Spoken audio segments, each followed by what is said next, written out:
ایک شخص نے بیوی کو طلاق دے کے دوسری شادی کی. اس کا بیٹا تھا 10 سال کا. تو اس نے اپنے بیٹے سے کہا کہ بیٹے بتا پرانی اماں صحیح تھی یا یہ صحیح ہے؟ اس نے کہا نہیں ابا وہ تو جھوٹ بڑے بولتی تھی، یہ صحیح ہے. وہ جھوٹی تھی، وہ جھوٹ بڑے بولتی تھی میری سگی اماں، یہ سچ بولتی ہے. اس نے کہا وہ کیسے؟ کہنے لگا اس لیے کہ میں کوئی شرارت کرتا تھا تو میری سگی اماں مجھے تھپڑ مارتی تھی اور کہتی تھی تجھے روٹی نہیں دے رہی، جا دوڑ جا گھر سے. تو میں دوڑ جاتا تھا تو جھوٹ بولتی تھی نہیں دینی، پھر آدھے گھنٹے کے بعد مجھے ڈھونڈنے لگ جاتی تھی، ڈھونڈ کے لاتی تھی، پھر میری منت کرتی تھی، پھر مجھے کہتی تھی نہ مجھے ستایا کر، پھر میرا ماتھا چومتی تھی، پھر میری مرضی کا کھانا بنا کے دیتی تھی، پھر میرے منہ میں لقمے ڈالتی. جھوٹی تھی، پہلے کہتی ہے نہیں دینی، پھر پیچھے بھاگتی ہے. یہ سچی ہے، میں شرارت کرتا ہوں تو تھپڑ مار کے نکالتی ہے، پھر میں منتیں کرتا ہوں پر روٹی نہیں دیتی، پیر پکڑتا ہوں نہیں دیتی. سچ بولتی ہے، اپنی بات پہ ڈٹ جاتی. او بھائی بچے اس کی ماں ہی پال سکتی ہے، تو نے 3 جملے کہتے سوچا ہی نہیں، تیرا کا گیا تو یہ تو نئی بیوی ملے گی، اور اس کا بھی کیا گیا، اس کو بھی شاید شوہر مل جائے. ان پھولوں کی پرورش صرف ان کا مالی کر سکتا ہے، دوسرا کر سکتا؟ تو نے حوصلہ ہی نہیں کیا. ٹھیک ہے غلطی بی بی کی تھی، پر تو مرد تھا نا، تیرے پاس تو دلیری تھی. فٹافٹی 3 طلاق کے جملے کہہ دیے. اور میرے رسول پاک علیہ السلام نے فرمایا جائز کام بڑے ہیں، پر طلاق جائز تو ہے پر میرے رب کو پسند نہیں، اللہ کو پسند. تو نے مالی بگا دیا جس نے تیرے گھر کا باغ سینچنا تھا. تو بھائی یہ حوصلہ نہیں. درجنوں طلاقیں، 20 کیس، اور ابھی وہ شادی کے پورے کپڑے نہیں پہنے تو طلاق پہلے. اس کی وجہ یہ کہ حوصلہ نہیں، صبر نہیں، رضا نہیں، ہم احساس نہیں کرتے. اگر تو یہ سمجھ جائے کہ بس اللہ نے جو میرے لیے بہتر سمجھا مجھے دے دیا، صحیح ہے میری آزمائش ہے، کیا ہے کچھ ہے جو اس نے بہتر سمجھا مجھے اس نے، پھر تو سکھی ہو جائے، تیرے لیے جینا آسان ہو جائے، پھر تو بہت ساری پریشانیوں سے آزمائشوں سے دور ہو جائے. میرے نبی پاک علیہ السلام نے ہمیں حوصلہ کرنے کا حکم دیا، دلیری. 2-3 سال شاید پچھلے سال یا اس سے پچھلے سال حج کے موقع پہ نا ہمارے پاکستان میں تو بڑے بڑے انوکھے واقعات ہوتے ہیں. سننے سے کیا میں کہتا ہوں وہ عبرت کے لیے ہوتے ہیں. جعلی ویزے لگوا دیے حج کے کسی ایجنٹ نے، اللہ کے مہمانوں کو بھی لوگ لوٹ لیتے ہیں. جعلی ویزے لگوا دیے، اور مزے کی بات یہ ہے کہ پاکستانی ایئرپورٹ سے گزر بھی گئے وہ ویزے والے، اور احرام باندھے لوگ جدے پہنچ گئے. 4 آدمی تھے، انہوں نے ویزا دیکھا تو کہا نقلی آپ کو واپس جانا پڑے گا. اگلی فلائٹ سے وہ لوگ واپس آئے. آپ مجھے بتائیے ان کی جب وہ چھوٹے چھوٹے کلپ آئے، میڈیا نے ان کی باتیں سنی تو ان کے آنسو نہیں تھمتے تھے. ایک آدمی احرام باندھ کے گیا ہے، معمولی سمجھتے ہیں آپ؟ میرے جیسا غریب آدمی کبھی اس نے ارادہ کیا اور مدینے جانے کا لیٹ ہو جائے تو کلیجہ پھٹنے کو آتا ہے. کچھ مجبوریاں پیروں میں آ جائے، نہ جا سکے تو پتہ نہیں کتنی توبہ کرنے کو دل کرتا ہے کہ کہیں غلطی تو نہیں ہو گئی، کوئی ایسی بات تو نہیں نکل گئی. یقین کریں طبیعت پریشان ہو جاتی، یار کوئی ایسا کام تو نہیں ہوگا جس کی وجہ سے یہ بات ہوئی. 4 آدمی لوٹ آئے، حالات خراب ہو گئے، لوگ رو رو کے قصے سناتے تھے. لیکن میرے رسول پاک علیہ السلام کا حوصلہ دیکھو. حضور کعبے کا بھی کعبہ، حضور مالک، حرم کے مالک مطلق، جن کے صدقے اللہ نے کعبہ کو بیت اللہ بنایا. حاجیو آؤ شہنشاہ کا روضہ دیکھو، کعبہ تو دیکھ چکے اب کعبے کا بھی کعبہ دیکھو. حضور 1400 صحابہ کو لے کے گئے عمرہ کرنے. مقام حدیبیہ پر پہنچے تو کافروں نے روک لیا، ہم عمرہ نہیں کرتے. تو اور میں خادم اور جو وارث و مالک ہیں 1400 صحابہ، ہم نہیں عمرہ کرنے دیتے، واپس جائیے. صلح لکھی جا رہی ہے. صلح کی شرطیں کیا ہیں؟ مکے سے کوئی آدمی غلطی سے بھی مدینے چلا گیا، مکے کا آدمی، تو مسلمان اگر ان کے ظلم سے تنگ آ کے، مکی مسلمان کافروں کے ظلم سے تنگ آ کے مدینے چلا گیا تو مدینے والے واپس کریں گے. اور اگر مدینے سے کوئی شخص غلطی سے بھی مکے چلا گیا تو مکے والے واپس نہیں کریں گے. اتنی سخت شرائط. حضرت عمر غصے سے کانپنے لگے, صحابہ پریشان ہیں, پر میرے رسول پاک نے صبر دکھایا, حوصلہ, تدبر. یہ تدبیر ہے, صبر ایک بہترین تدبیر ہے, اگر کوئی اپنائے تو بہترین طریقہ ہے. حضور نے فرمایا ہمیں منظور ہے, صلح کرو. اور اتنا سخت حکم ہے, کہنے لگے 1400 احرام والے واپس جائیں, بعد میں آنا, اس وقت نہیں عمرہ کرنے دیں گے. میرے نبی پاک علیہ السلام, مجھے بتاؤ, مجھے اور آپ کو دکھ ہوتا ہے تیاری ہو تو پروگرام رہ جائے, تو اگر احرام باندھا ہو اور اللہ کے رسول نے بندھوایا ہو تو حضور واپس لوٹنے لگے تو کتنی تکلیف کی بات ہے. حضور نے فرمایا چلو آئندہ آئیں گے. معاہدہ لکھا جا رہا ہے, حضرت علی معاہدہ لکھ رہے ہیں, لکھو محمد الرسول اللہ صلی اللہ علیہ, محمد الرسول اللہ صلی اللہ علیہ وسلم اور قریش مکہ کے بیچ معاہدہ. یہ تحریر لکھی جا رہی تھی تو ابو سفیان بول پڑا, کہنے لگا جی ہم محمد الرسول اللہ نہیں نکلنے دیں گے معاذ اللہ, یہی تو ہمارا جھگڑا ہے. اگر آپ کو رسول اللہ مان لیا تو پیچھے رہ کیا گیا, محمد ابن عبداللہ لکھیں. حضور نے حضرت علی سے فرمایا رسول اللہ کاٹ کے محمد ابن عبداللہ لکھو. حضرت علی لکھ رہے تھے, محمد رسول اللہ لکھا تھا, فرمایا رسول اللہ کاٹ کے محمد ابن عبداللہ لکھو. تو حضرت علی کہنے لگے حضور مجھے یہ لفظ کاٹنا نہیں آتا, حضور مجھے یہ لفظ کاٹنا. کسی صحابی نے اعتراض نہیں کیا کہ لکھنا آتا تھا, کہا مجھے کاٹنا. حضور نے دوبارہ کہا علی کاٹ دو. کہا یا رسول اللہ مجھے یہ لفظ کاٹنا نہیں آتا. میرے حبیب نے تیسری دفعہ کہا علی کاٹو. تو شیر خدا نے قلم چھوڑا, ہاتھ باندھے اور کھڑے ہو کہنے لگے محبوبہ مجھے تیرے قصیدے لکھنے آتے ہیں, کاٹنے کوئی نہیں آتے. میں مجبور ہوں, مجھ سے نہیں ہوتا, کوشش کرتا ہوں, نہ قلم اٹھتا ہے نہ ہاتھ چلتا ہے. میرے حبیب پاک نے قلم پکڑا اور لفظ رسول اللہ خود کاٹ کے محمد ابن عبداللہ کرایا. بھائی وقت گزر گیا, صلح ہو گئی. یہ تدبر, یہ حوصلہ, یہ تدبیر میرے نبی نے فرمائی. اب تو 1400 کو مکے نے نہ داخل ہونے دیا, لیکن ایک سال ہی گزرا, تھوڑا ہی وقت گزرا, میرے رسول پاک 10,000 کو لے کے مکے میں داخل ہو گئے. 10,000. اس نے فائدہ دیا. حکمت کیا تھی, تدبر کیا تھا؟ قریش روز لڑائی کرنے آ جاتے تھے, تبلیغ ہی نہیں کرنے دیتے تھے. ان سے صلح ہو گئی تو نبی پاک نے کیسر کو خط لکھا, کیسر روم کو, ہرکل کو. دور دراز تبلیغ پھیل گئی, مسلمان 100,000 سے زیادہ ہو گئے. ان کی طرف سے اب وہ لڑائی بند ہو گئی. میرے حبیب پاک علیہ السلام کے حوصلے نے کمال دکھایا, اس تدبیر نے فائدہ دیا امت مسلمہ کو. 10,000 کا لشکر لے کے حضور کعبے میں داخل ہوئے. کل جو ابو سفیان کہتے تھے نا محمد رسول اللہ لکھنے نہیں دوں گا, آج وہ خود کہہ رہے تھے اشہد ان لا الہ الا اللہ واشہد ان محمد رسول اللہ صلی اللہ علیہ. کل جو کہہ رہے تھے کہ میں یہ لفظ نہیں لکھنے دوں گا, آج ابو سفیان کی حویلی میں لاکھوں لوگ, ہزاروں لوگ بیٹھے تھے اور سارے کہہ رہے تھے محمد الرسول اللہ, محمد الرسول اللہ, محمد الرسول اللہ صلی اللہ علیہ وسلم. میرے محبوب کی تدبر نے, فقاہت نے, اور پھر کمال ہوا. 1400 کہاں اور 1,44,000 کہاں, 1400 کہاں اور 1,44,000.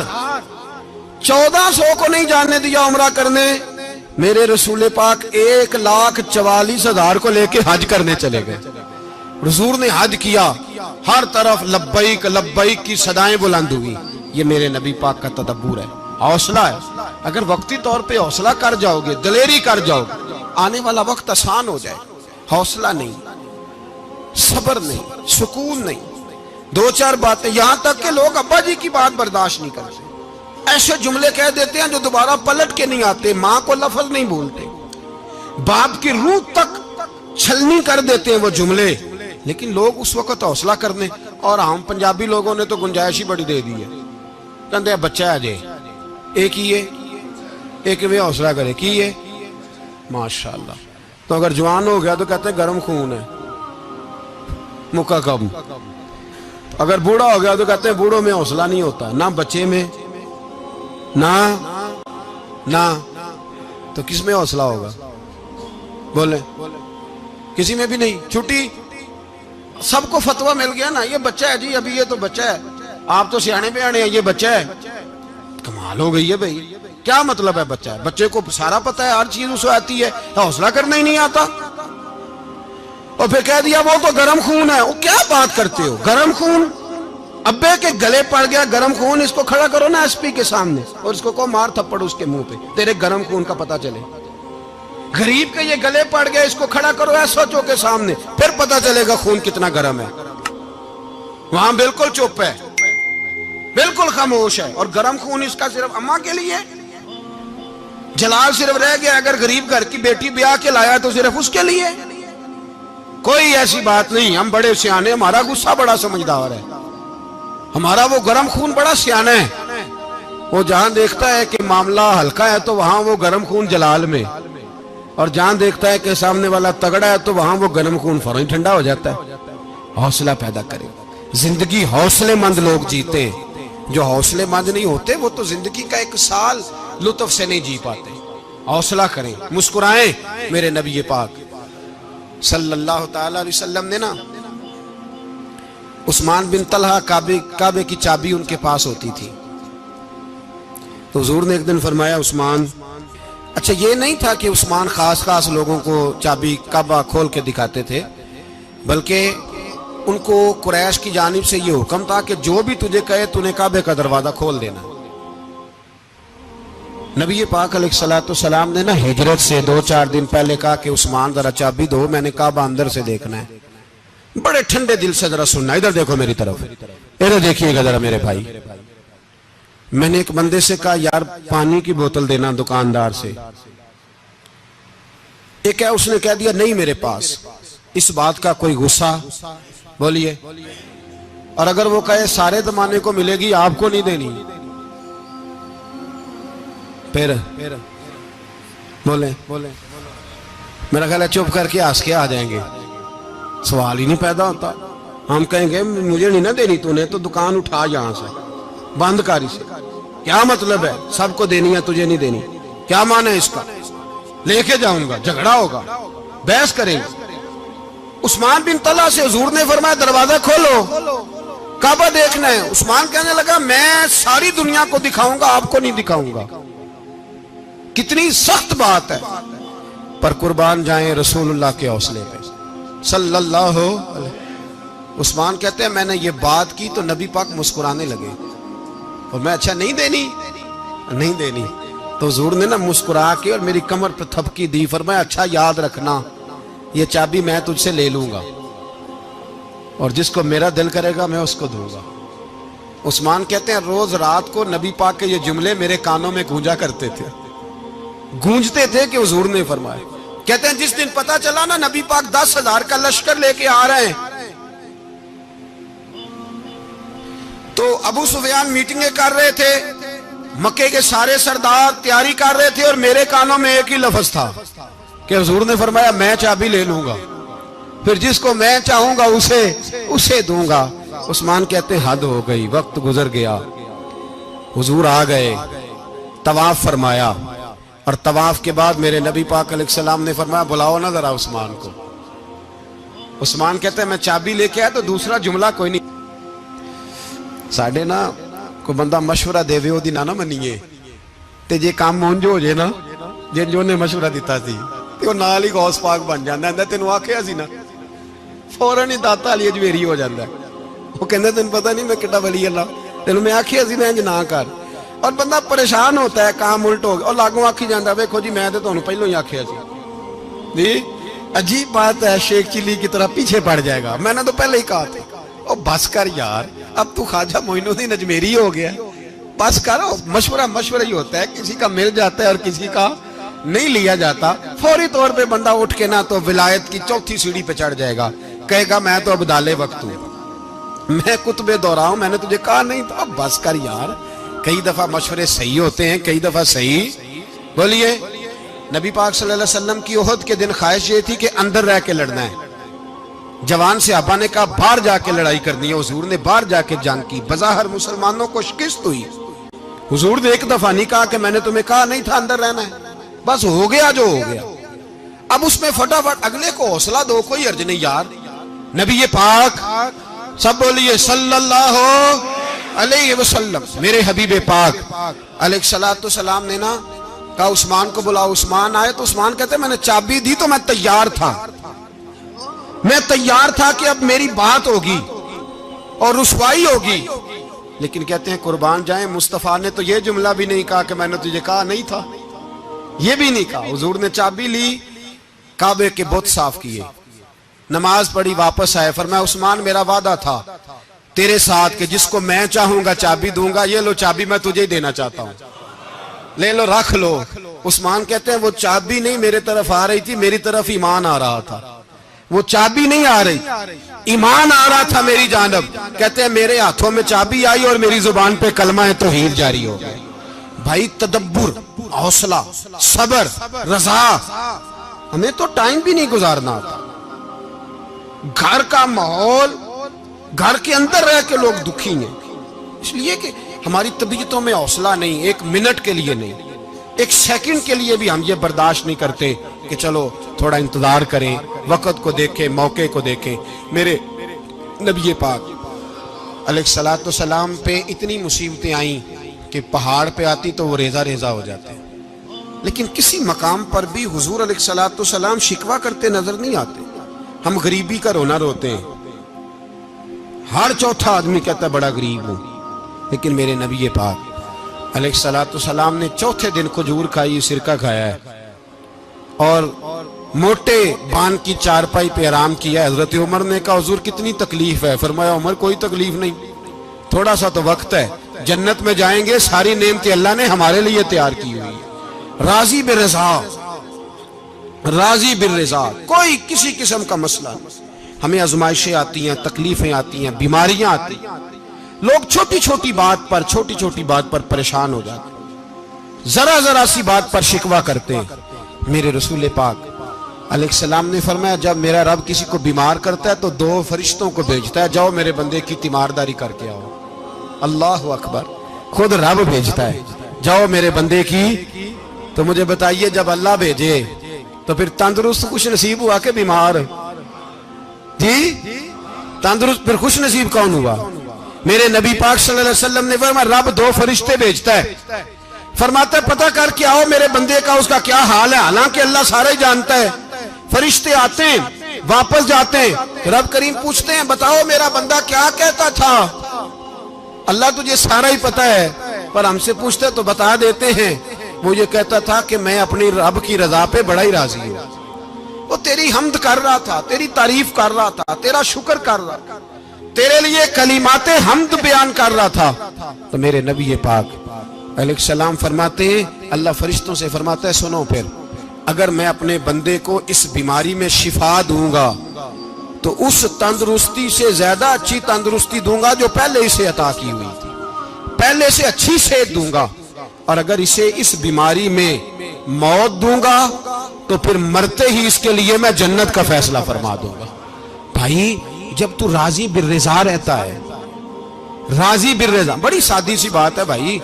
آپ گھر گئے روٹی مانگی تو اگر کسی نے کہا نا کہ اتنی تھکاوٹ ہے ٹائم پہ آیا کریں اس وقت، تو روٹی تو وہ بھی مل گئی پر اس میں لذت، وہ سکون نہیں، وہ سکون نہیں.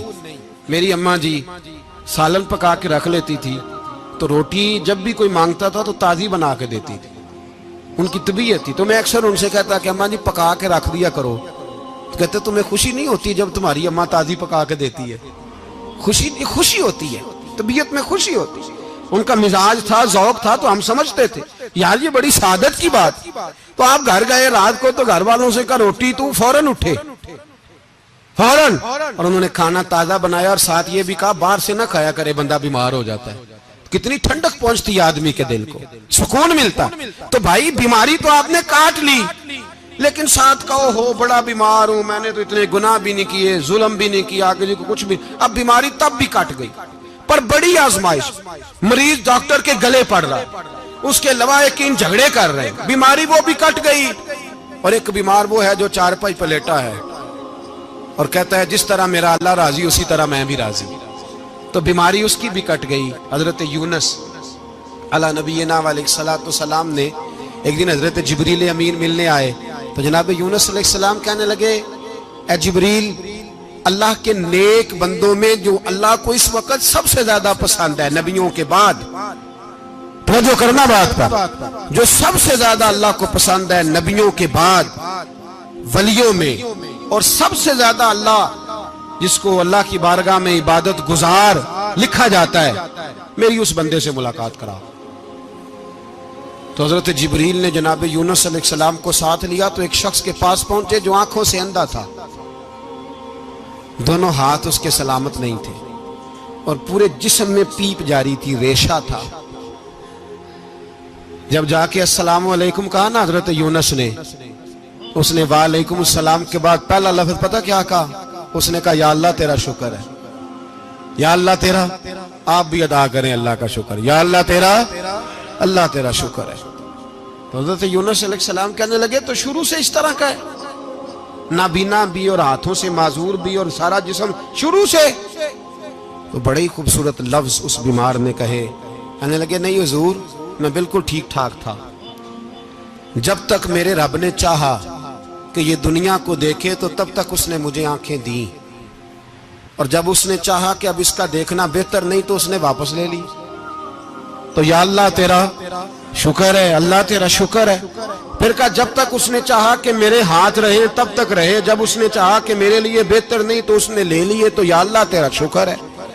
جب تک اس نے چاہا کہ میرا جسم صحیح و سلامت رہے تو رہا، اور جب اس نے چاہا کہ میرے لیے بہتر نہیں تو مجھے بیمار کر دیا، تو یا اللہ تیرا شکر ہے۔ تو حضرت یونس علیہ السلام کہنے لگے جبریل واقعہ یہ اللہ کا سب سے زیادہ شکر گزار بندہ ہے، سب سے زیادہ عبادت گزار بندہ ہے، سب سے زیادہ۔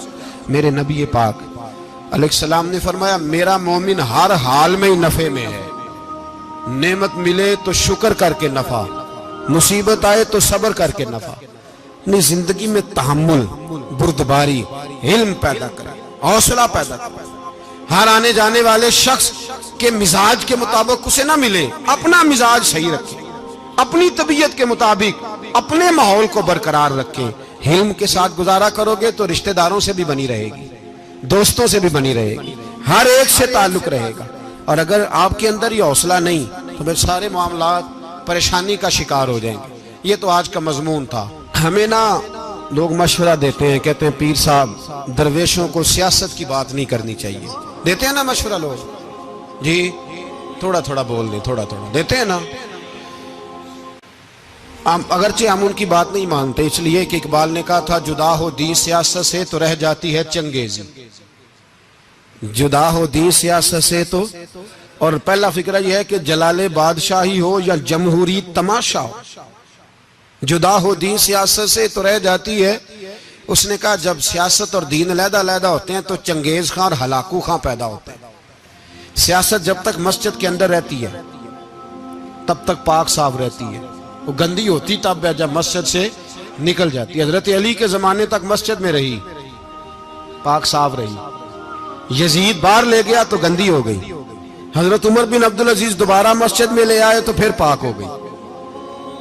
لیکن پھر بھی ایک ساتھی نے مجھے کہا تو اس کی بات میں سب کی باتیں نہیں مانتا، اس کی بات میری سمجھ میں آئی۔ وہ کہنے لگا جی اصل بات یہ ہے کہ سیاسی تبصرے تجزیے ہم اخباروں میں ٹی وی پہ جا کے بیٹھے، جا کے بڑی مہربانی میری طرف دیکھیں، وہ ہم سنتے رہتے ہیں تو ہمارا دل کرتا ہے مسجد میں صرف ہم رسول اللہ کا پیار ہی سنیں۔ تو میں نے کہا یار تیری بات دل کو لگتی ہے، یہ بات صحیح ہے، چلو یہ نیت اچھی ہے، یہ تیرا نظریہ ٹھیک ہے، مان گئے ہم۔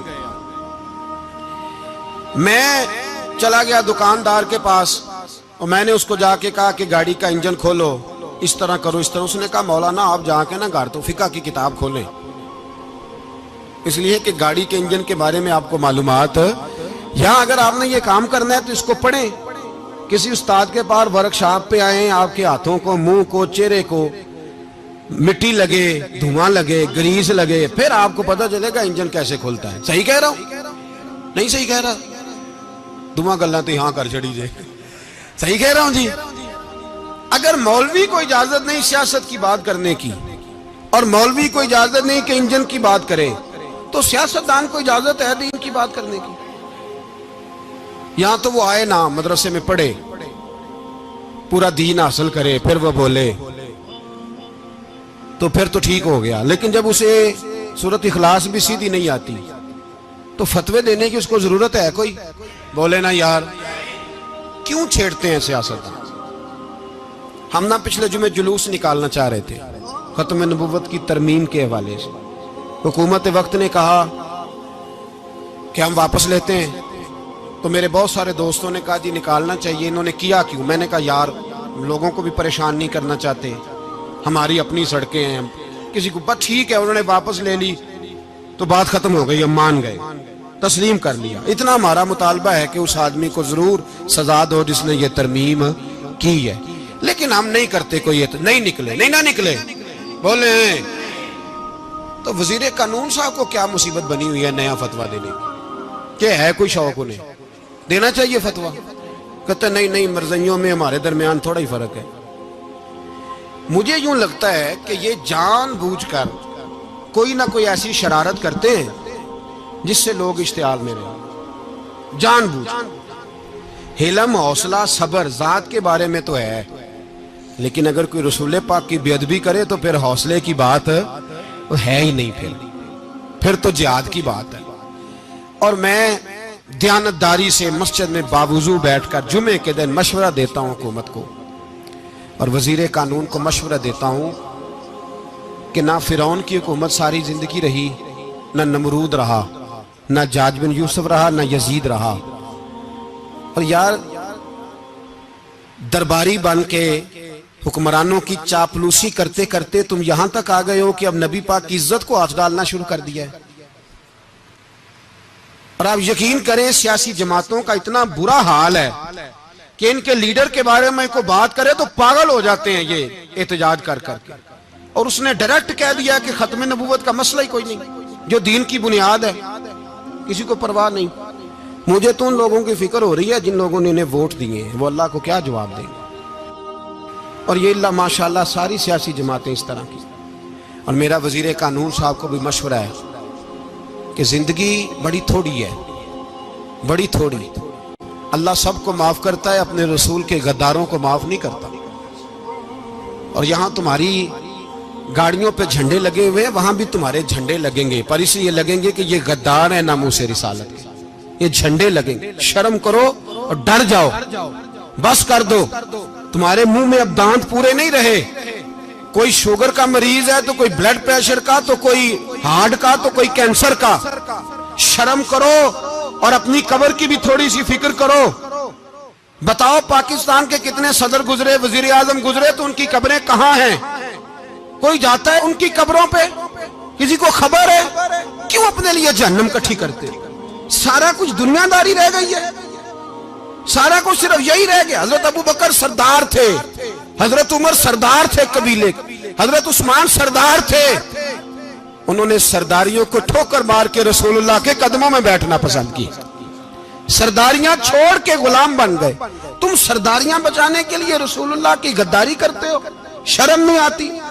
اور قوم شکوہ ہے مجھے ان لوگوں سے جو مولوی تو کہہ دیتے ہیں تو سیاست نکار، اور کسی سیاست دان کو منع نہیں کرتے کہ جب تجھے سورت فاتحہ بھی نہیں آتی تو تجھے کس نے اجازت دیا اتنی بڑی بات؟ اور میں نے پچھلے سے پچھلے جمعے بھی کہا تھا، پھر کہتا ہوں اور آن دی ریکارڈ کہتا ہوں، مرزائی کل بھی کافر تھے، آج بھی کافر، اور قیامت تک، اور جو ان کے کفر میں شک کرے وہ بھی، اور پکا بے ایمان ہے، کافر ہے، وہ وزیر قانون ہو یا صوبائی ہو یا وفاقی ہو۔ من شک فی کفر ہی فقط کفر، جو مرزائی کے کفر میں شک کرے وہ بھی کافر ہے۔ ہمارے رسول آخری رسول ہے، ہم کسی کو یہ اجازت نہیں دیں گے کہ وہ ختم نبوت میں رکھڑا ڈالنے کی کوشش کرے، ہم کسی کو یہ اجازت ہے۔ اور تم نے قوم کو لوٹا، لوٹتے رہو، اب ایمان پہ ڈاکے تو نہ ڈالو۔ تمہیں دولت لوٹ کے پیٹ نہیں بھرا، اب ایمان لوٹنا شروع کر لیا ہے۔ تمہارا فیکٹریاں لوٹ کر، قومی خزانہ لوٹ کر پیٹ نہیں بھرا، بھائی مانو اب دین بیچ کر اپنی حکومتیں پکی کرو گے۔ اور وہ لوگ بھی تیار ہو جائیں جو ان بے ایمانوں کو منتخب کرتے ہیں، ان سے بھی سوال کرے گا ختم نبوت کا موضوع قیامت کے دن کہ تم بتاؤ۔ ان کو سپورٹ کرتے تھے جو رسول اللہ صلی اللہ علیہ وسلم کے بعد بھی کسی نبی کو نبی ماننا درست جانتے تھے۔ شرم آنی چاہیے، خیال ہونا چاہیے۔ اور میں نے کہا کہ ہمارا دل نہیں چاہتا آپ یقین کریں. ہمیں شوق ہے جلوس نکالنے کا، تمہارے خلاف باتیں کرنے کا. تم نے روز تھرمامیٹر نکالا ہوتا ہے، چیک کرتے ہو کہ ایمان کتنا ہے کتنا نہیں ہے. یہ پاکستان اگر صوبہ سندھ ہے تو حضرت عبداللہ شاہ غازی کا ہے، اگر بلوچستان ہے تو حضرت بابا عبد الرحمان کا ہے، اور اگر پشاور ہے تو وہ صوفیاء کا ہے، اور اگر یہ دھرتی پنجاب ہے تو یہ داتا علی اجویری کی ہے، یہ بابا فرید الدین کی ہے. اس میں کسی غدار کو قبضہ کرنے کی اجازت بالکل نہیں ملے گی. اور ہم وہ لوگ بھی نہیں جو چپ کر کے اندر سوتے رہیں، قوم جو کرتی ہے کرتی رہے، ہمیں پرواہ نہیں. نا، ایسی کوئی بات نہیں. کوئی بندہ نہ سمجھے کہ انہیں ہوش نہیں، انہیں پتہ نہیں، ہمیں سارا کچھ ہی آتا ہے. پھر اگر کل کو کوئی ممتاز قادری پیدا ہو گیا تو شکوہ نہ کرنا. کل کو کوئی پھر سے عامر چیمہ نکل آیا تو شکایت نہ کرنا، یاد رکھنا.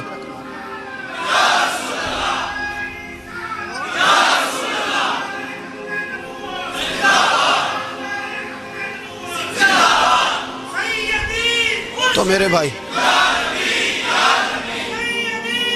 کھل کے بولے یا نبی رسول کے صلی اللہ.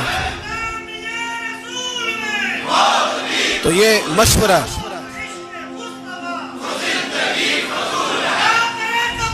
جزاک اللہ. تو یہ تمہیں مشورہ ہے.